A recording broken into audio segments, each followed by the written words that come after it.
Magandang umaga po sa inyo lahat. Pasensya na medyo kinakabahan.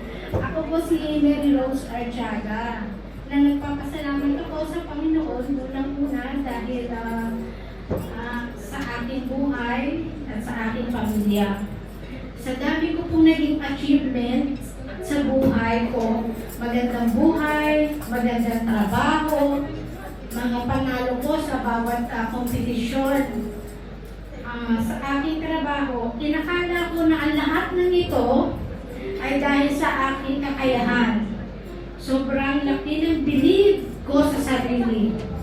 Yung bang sinasabi ko sa sarili ko na ang galing ko.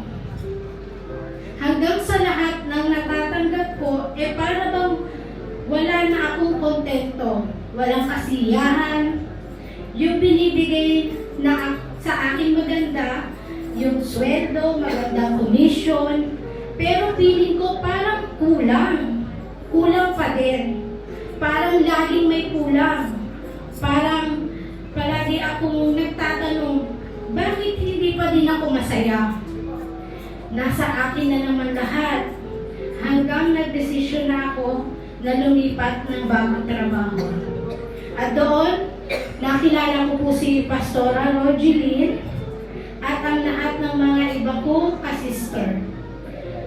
Isa din ako sa isang tao na matigas ang ulo. Mahirap yayain. Palagi kong sinasabi kay Pastora, marami akong gagawin. Uuwi pa ako, magluluto. Pero isang araw, nakuha din ako. Kasi si Pastora Roge at si Sister Pau nag-uusap. Weakness ko po ang pagkain. Sabi sa akin, nag-usap po sila, sabi po ay, saan tayo mamaya? Gutom na ako, sabi ko, saan tayo pupunta? Sabi ni Pastora, ayun, bingo, nahuli nila po ako. Napasama po ako sa Bible study.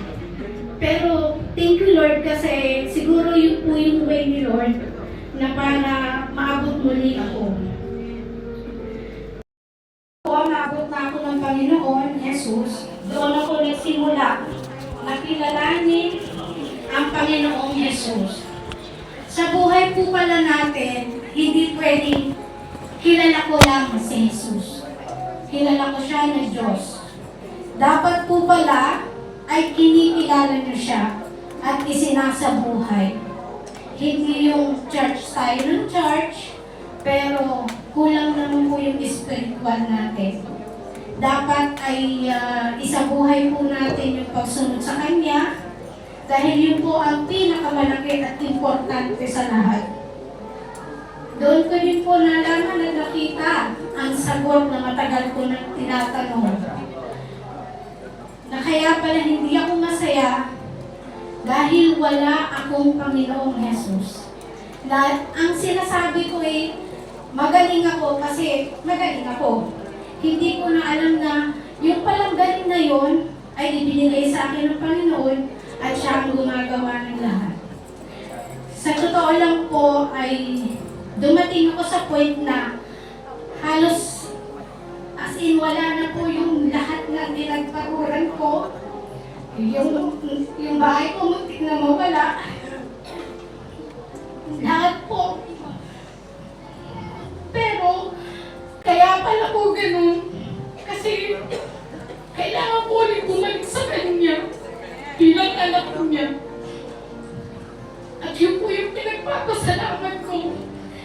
Simula po nung nakilala niya ako, nakilala niyo po ako at kinilala na bilang isang anak niya, nabago po ang lahat ng pananaw ko. Hindi ko na kailangan maging isang mayaman. Makontento ako kung anong meron ako. Dahil ngayon napakasaya ko sama siya. Palagi kong pinagdadasal, Lord, ibigay niyo na po yung breakthrough ko. Kasi asin niyo na naman po ako. Pero napakabulag ko. Matagal na po pala ibinigay ng Panginoon ang breakthrough ko. Kasi simula nung nakilala ko siya, pinatawad niya ako. At alam ko na darating yung time na sasalubungin niya ako sa langit.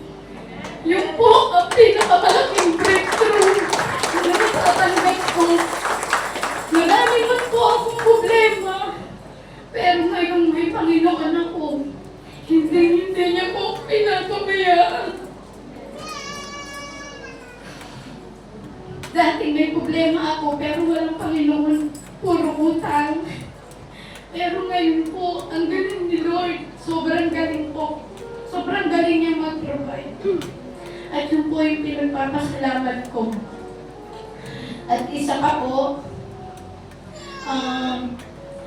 dito po last week, na nagtutulungan po kami lahat ng mga kapatid ko ng pagdidecor, ay pinagpapasalamat ko rin po kasi na-aksidente po ako sa banyo. Dahil bali na hospital po talaga ako, pero biyaya ng Panginoon, kahit po yung malakas yung pagkaka-aksidente ko, lahat po ng result ay okay. Thank you, Lord.